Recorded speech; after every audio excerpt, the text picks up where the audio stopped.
Afternoon, welcome everybody. Sederunt, apologies. Chairman, apologies from Councillors Crothers and Hislop, and we're missing Councillor Brody. Apologies. 4 members present. Any declarations of interest? Minutes meeting 18th July. Item 4, Dumfries and Galloway Council area arrangements. Vote by Director of Communities. Are you doing this one, Kirsty? Anything you want to add to the report that's there?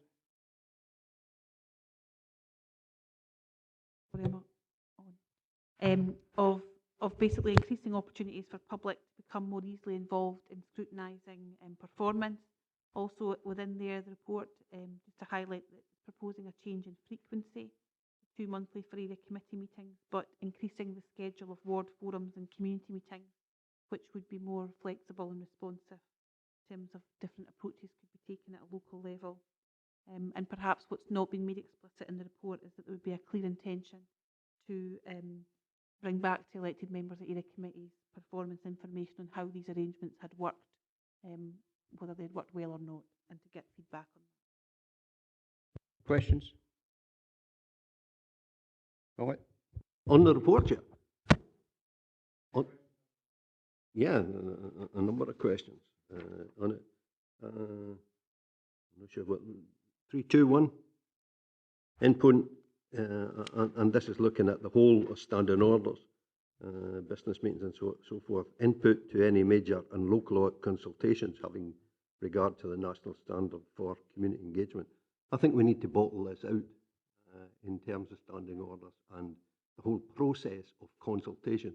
I know I have issue with the monitoring officer in her role as monitoring officer, but it is not clear in standing orders as to who should be consulted in terms of the council being either an official or its members. I believe it should be the members that ultimately are responsible for it, but we need to bottom that one out. So we need clarity in that one. I note 3213, and there's a change here. The public questions is specific around these items on the agenda. And currently, at business meetings, the public are not welcome to make any comment. Indeed, they can't make any comment. So we need to bottom that out. And again, on the next page, agree the arrangements for area community meetings and ward forums as required.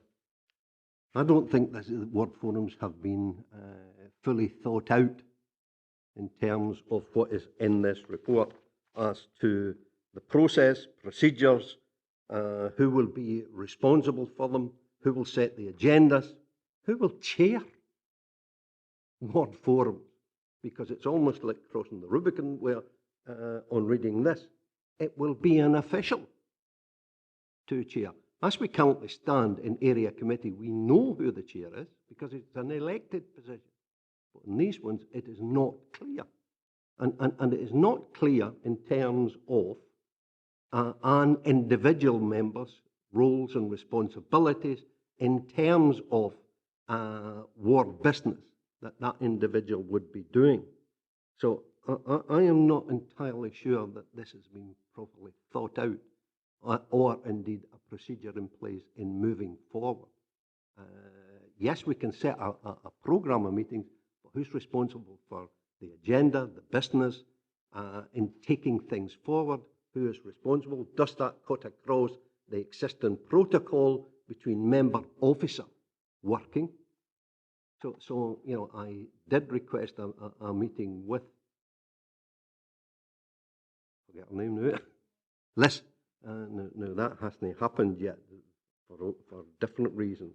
But you know, in moving forward on this one, I would look to, if we are moving forward on ward forums, that there'll be a working group to bottle the whole thing out in terms of the structure and everything else for ward forums.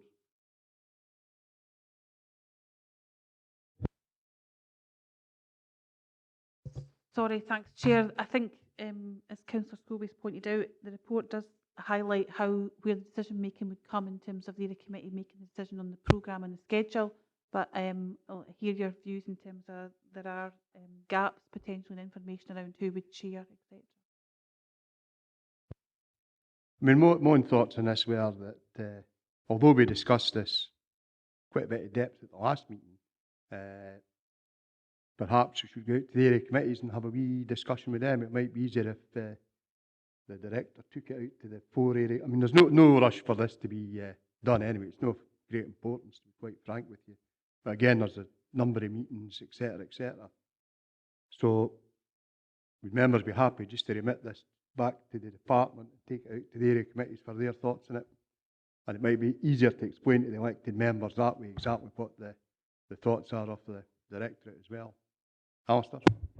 I've no quibbles whatsoever with that, sir, and in fact I would be supportive of it. But I wonder, you know, an effort to make, you know, the most productive use of our time today, would it be possible perhaps for this subcommittee to say that they find nothing, I do take the point that Willie has made, you know, there's further work to be done, but, you know, in principle that we find nothing repugnant in what's being proposed here today.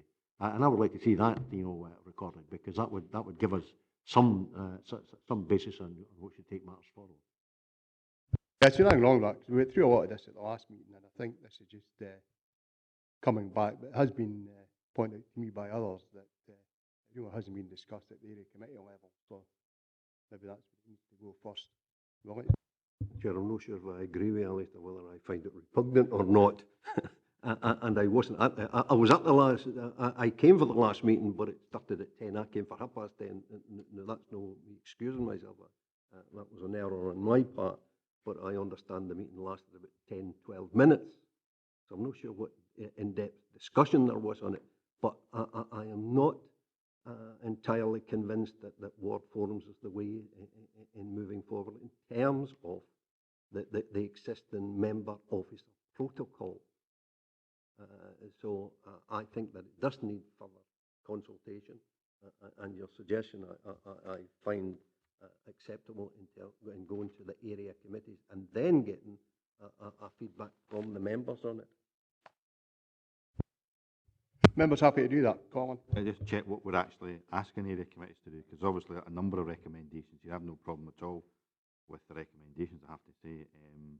But if we're asking area committees to, for example, deal with 2.4 around the specific arrangements about ward forums and community meetings, fair enough. But the general principle, the direction of travel is I'm quite happy to agree to change the standard orders.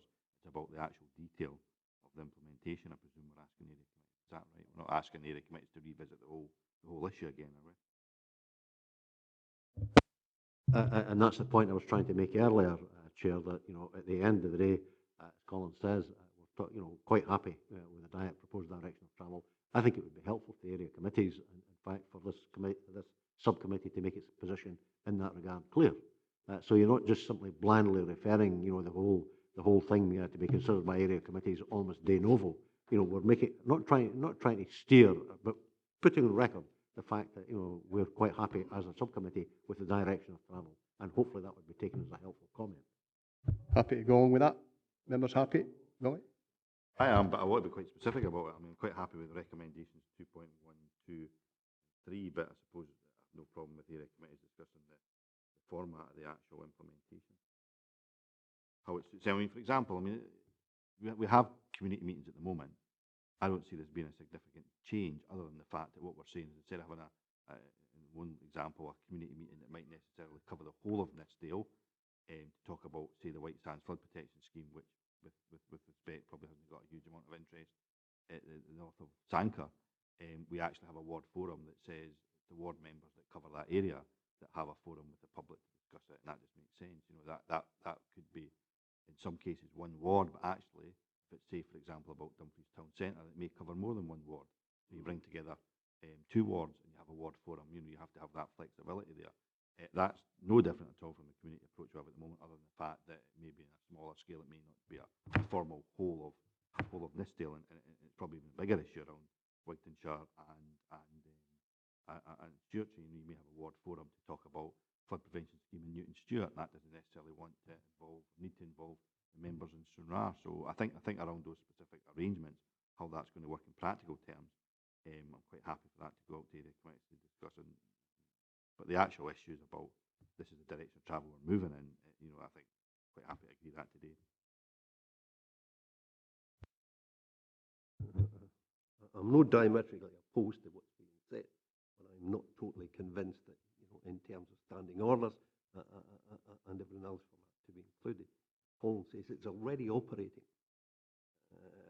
and it's operating ad hoc currently. Once you start to put that into standing orders, then it gives a different emphasis to it.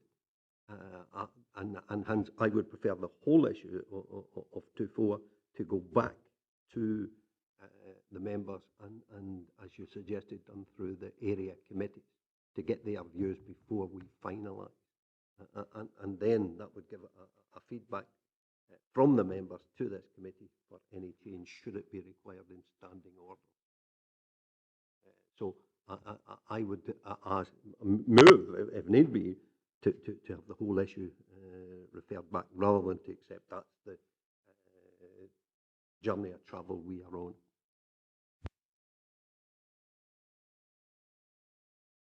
If there's no, then yeah, I'll wait and note my dissent.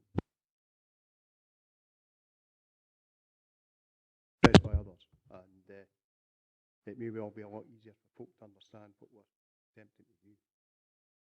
Members happy with that?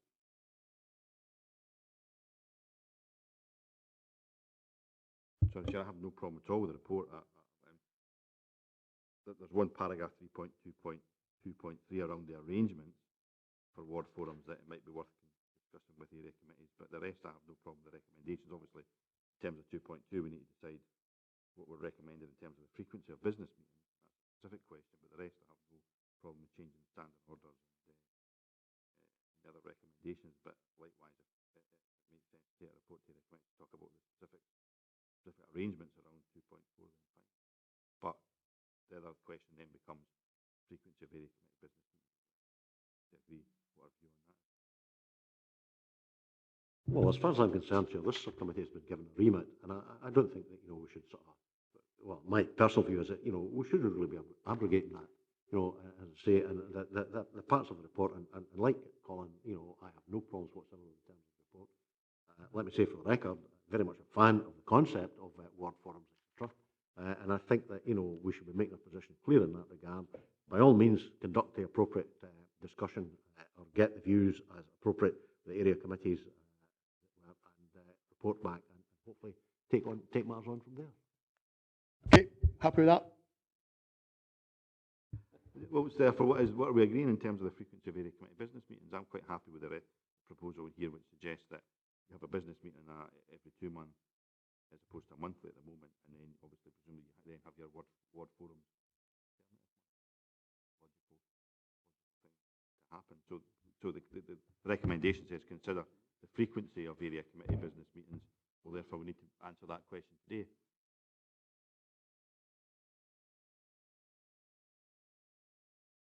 Well, I would be particularly interested in the views of area committees and the proposal, Chair, to take the decision, to sort of reschedule business committee meetings to once every 2 months. I think that may, in fact, be an issue.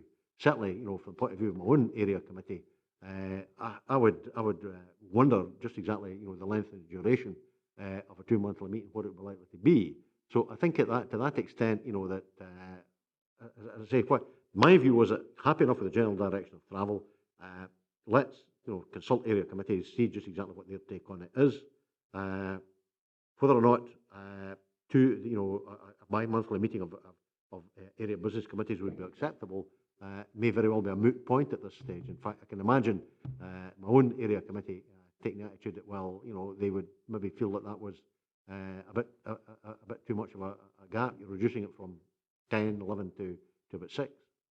There will be, of course, another particular issue which will have to be dealt with from a Lincolnshire perspective, and that will be the location of future business committees. But that's for the area committee, obviously, to determine. If I'm not been helpful, Chair, forgive me.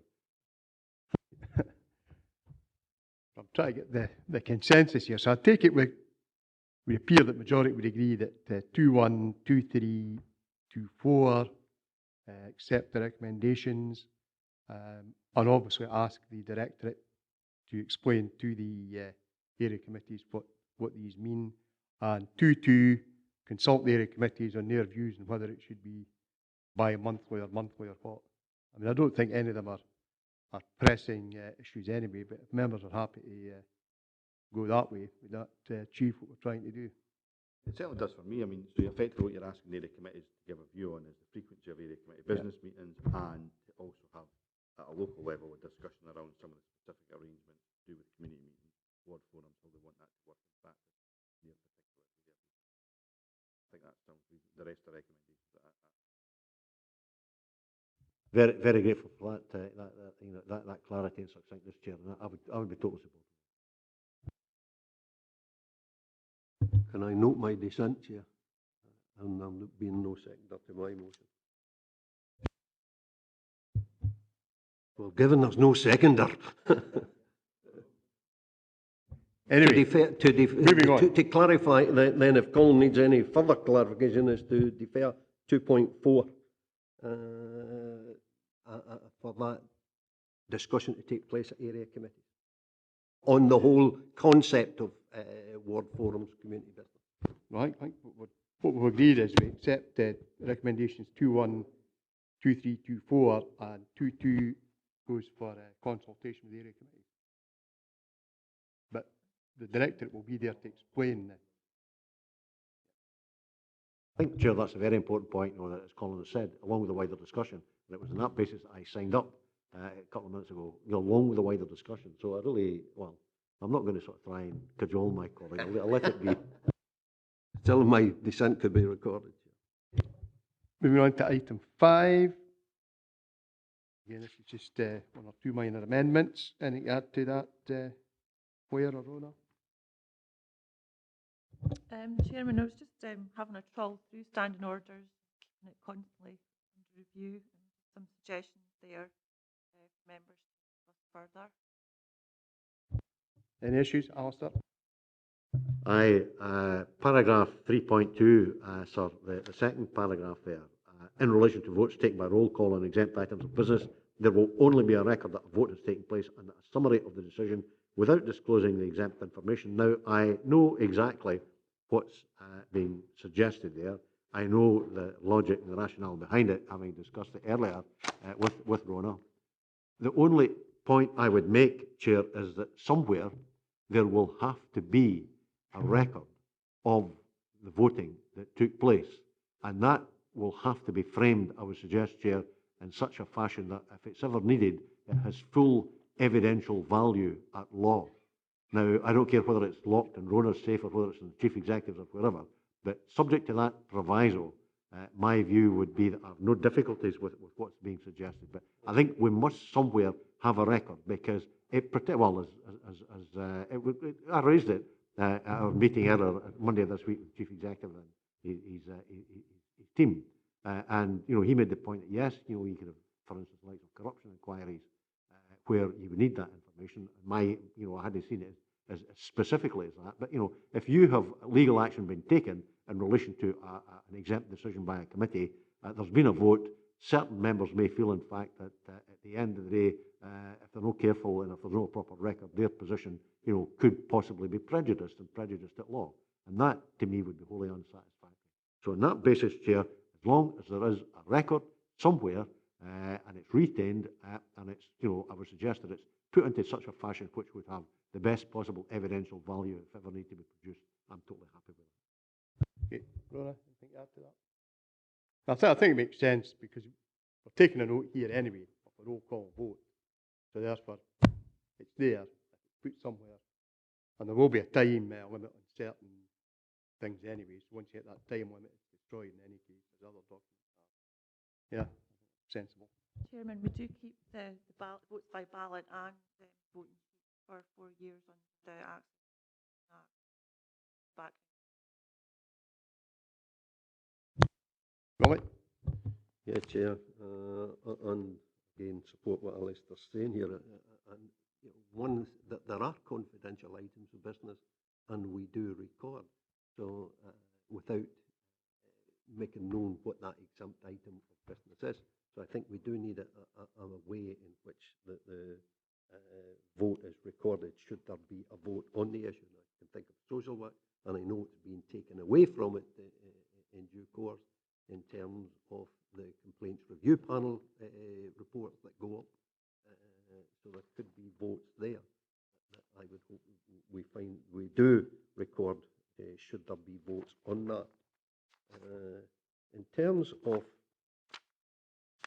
the Standing Order 7 on minutes, I would need further clarification on this, because what's being recommended is, please note that if changes are made to this minute at the point of approval, these will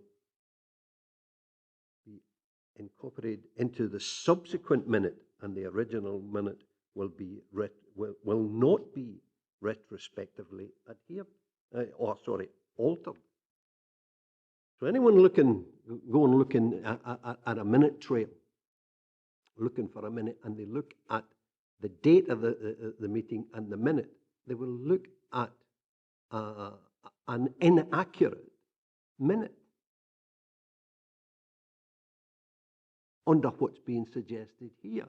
They will not necessarily go to the subsequent meeting.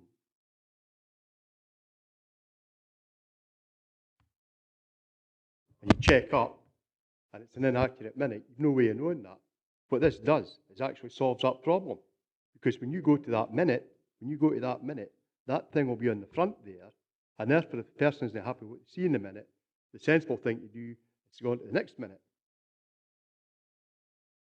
I'm not quite weighing that one, Chair, because what's being suggested here, they will not alter that minute. It will not be incorporated into the minute will be amended in the subsequent minute, because that's what you do anyway. And that's fine. You can't. We've got a minute of a meeting which is presented, and that's what was understood to be the minute of the meeting. If that is then challenged, you can't go back and alter the minute that was written up. You've got to use it as an amendment to the minute in the subsequent minute. You can't go back and alter a minute, because that's what somebody truly believed happened or whatever. So the amendment is contained within the next minute. Alistair? I think it's a perfectly logical and worthwhile proposal to make, Chair, because I've got to be candid and say that I've never been sure as to how you can, in fact, retrospectively alter a minute. Because the minute, the decision is only taken, when it is the accuracy of the minute is challenged, and it's agreed, in fact, that the minute, is inaccurate, and you pick that up, as I say, at the meeting when you've challenged it, and you therefore can't, in my opinion, it's not technically correct to go back and try to retrospectively alter something. And I think this is perfectly logical. Chairman, I think it's just the point we don't have that line at the front of any minute, so people know that that was our standard. Having done a trial of other local authorities, that is how every other local authority operates. Nobody would go back and change it retrospectively when it was approved at a point in time. That's the logic behind it. Why don't you call them draft minutes? Is that not what other ones do? Till they're agreed by the committee, they're a draft minute. Well, yeah, draft, until it's agreed. Yeah.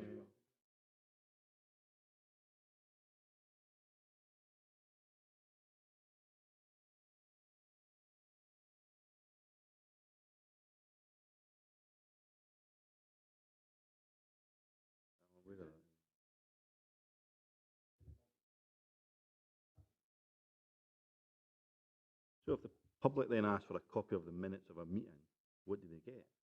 Do they get first minute, and then they get next month's committee meeting with a change in it, and they get two? Or do that? If they ask for a copy of the minutes, what do they get?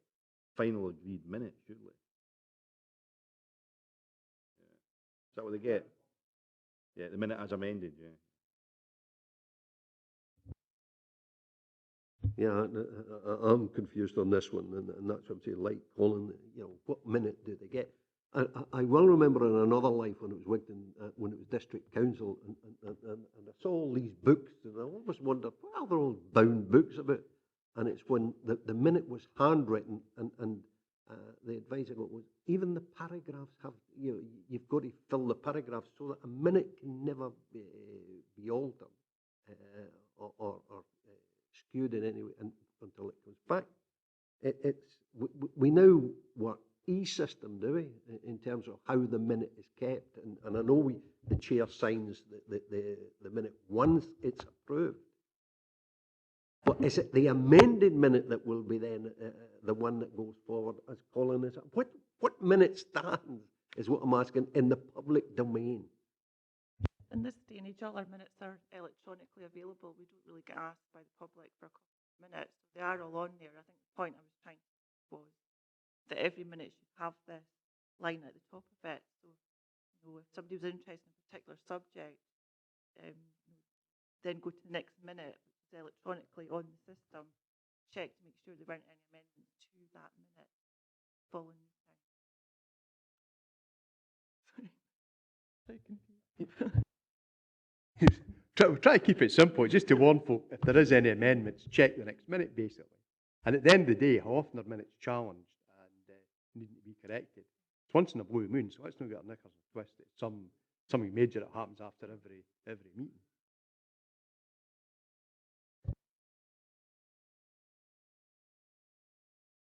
Minutes are rarely challenged, Billy. I think if you go back over the last 20 years since this council came into being, maybe been 3 or 4 challenges to a minute. Chair, I think you need to look at the area committee minutes then. I think you're in a different parallel world. They are challenged for the accuracy.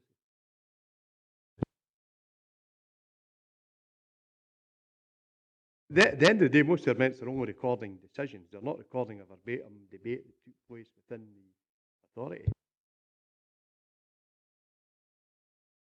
Maybe, Chair, we should truncate them. Item discussed, decision taken. Used to do that. Eminently sensible suggestion, and I think that we should do. But can I, on 3.72, could I ask the rationale behind that in terms of, you know, whether a motion is competent or incompetent? If you don't ask, you know, put forward the question 2 days before it. In standing orders, if you want to ask a question on the minutes, I think it's a day, 24 hours. Putting that aside, you know, even the rationale of that, but what is the rationale behind it? Why 2 days? Chairman, it's merely a suggestion which I cadged from another local authority. I think it's just so we have a heads up on any challenges, major challenges, rather than, you know, administrative inaccuracies like some spelling or whatever. Just if there's a major challenge. Again, all these suggestions are just for your debate. Chair, as far as I'm concerned, it would force us all to read the minutes at least 2 days in advance of the meeting. That would be the first point I'd make. The second point, sir, and I take it entirely, and I have no problems with it.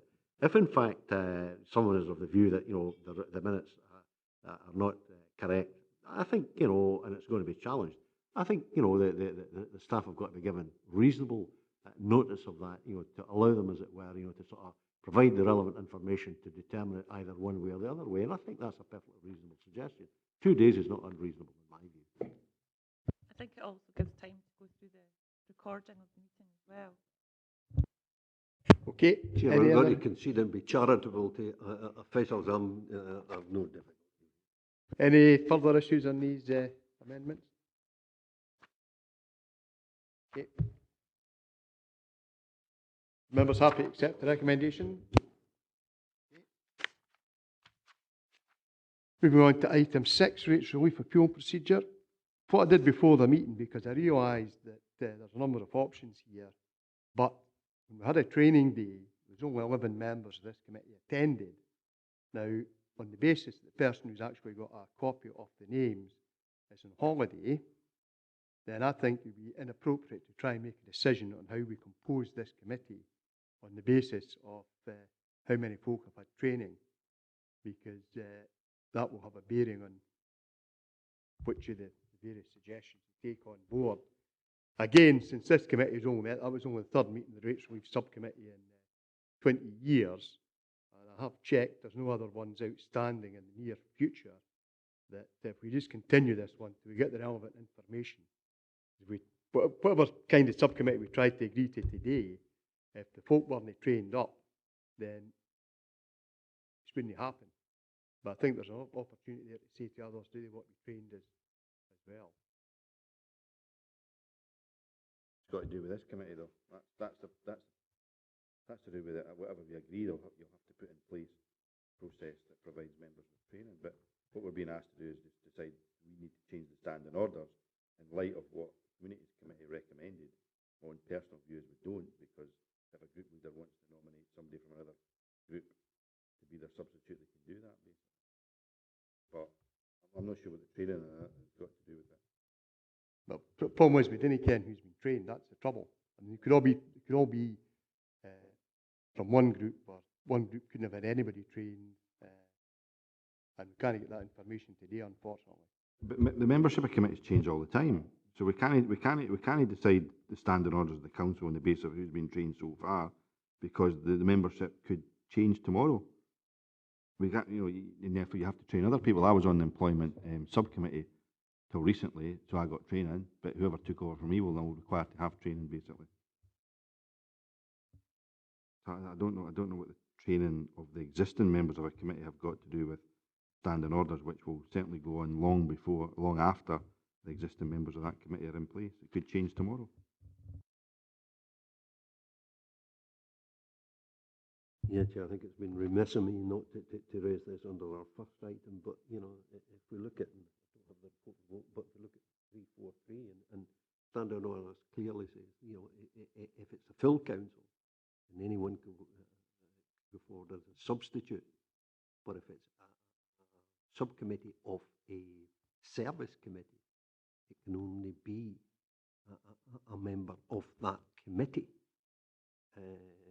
Now, that gives difficulty to groups of two up to however many in proportionality, because not every committee is served by the two members, unless because one who holds their AGM in a phone box. But that does give difficulty in that respect. Only when it is a subcommittee of full council can full substitution operate within those terms. I mean, it is a subcommittee of the Communities Committee, so I don't think there shouldn't be that confusion in the report anyway, because that's what was, it's a matter that's delegated to the Communities Committee, and it was felt easier to deal with it through a subcommittee. The question is, if you do it on the basis of proportionality and folk are not trained, then, I mean, for instance, I can't remember. I thought myself that 11 or 12 members attended. I cannot remember who the rest were. And the trouble is, if you do it under the normal circumstance of having proportionality, if a person from a group hasn't been trained, then they can't sit there, and therefore they can't be replaced under the current arrangement if it's done proportionally per group.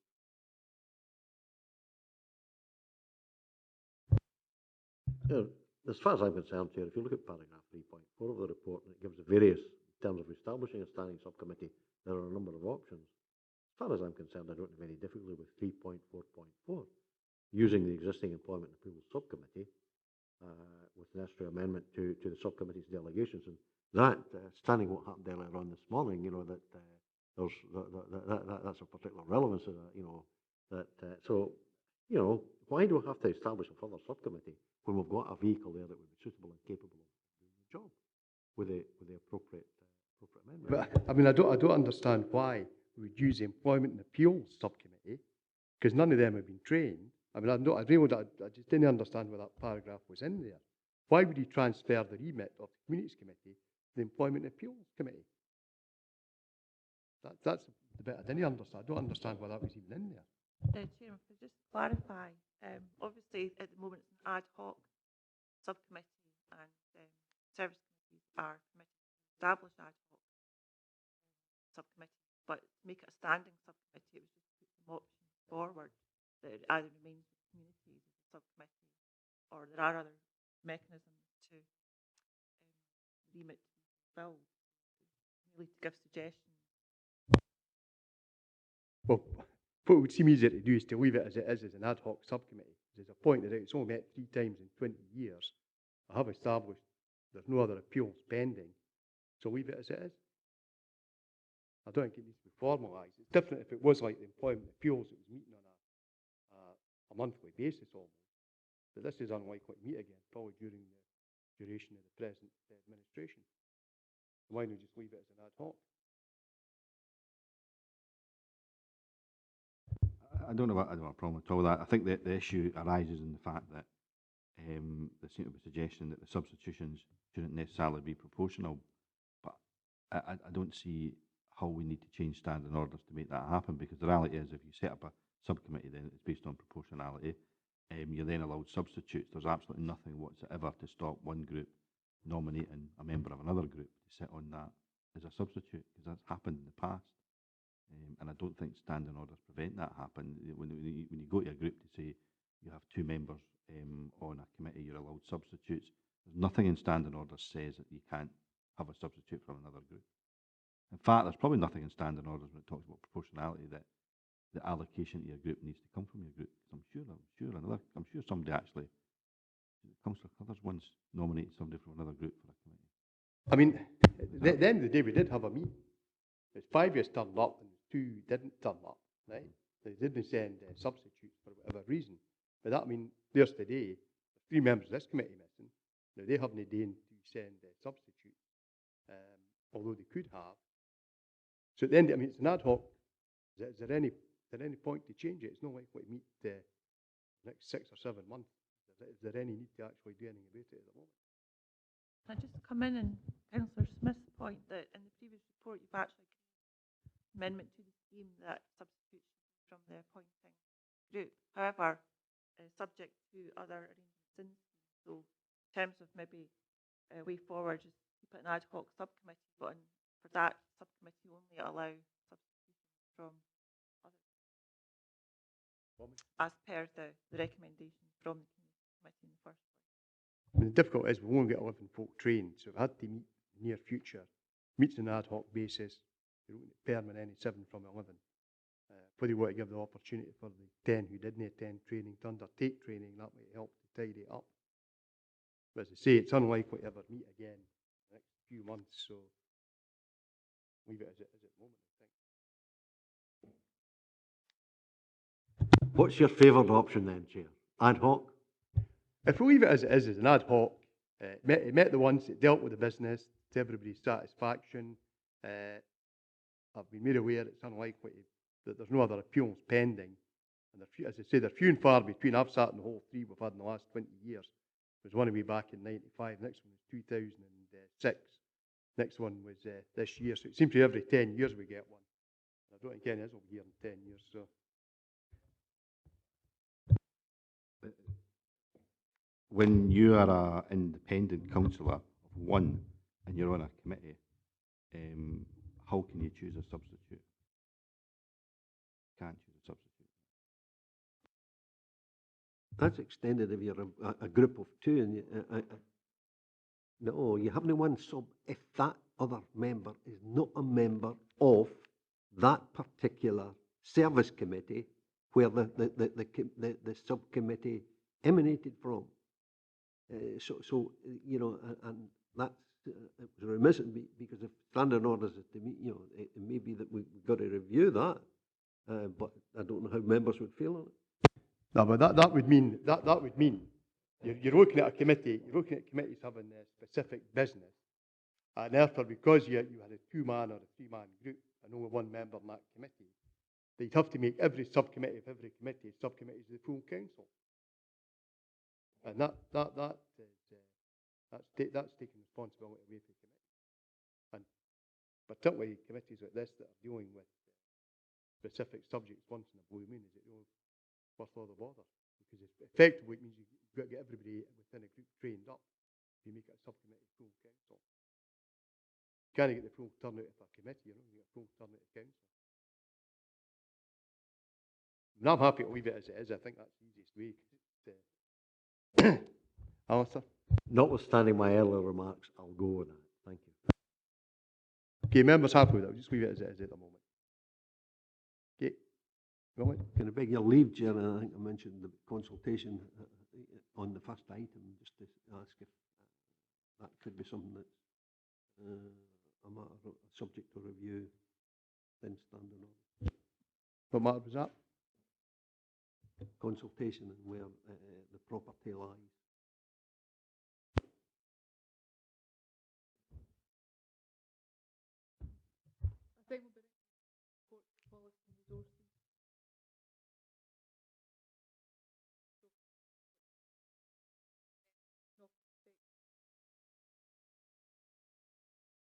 Nope. I've no further business. Can thank you all for your attendance.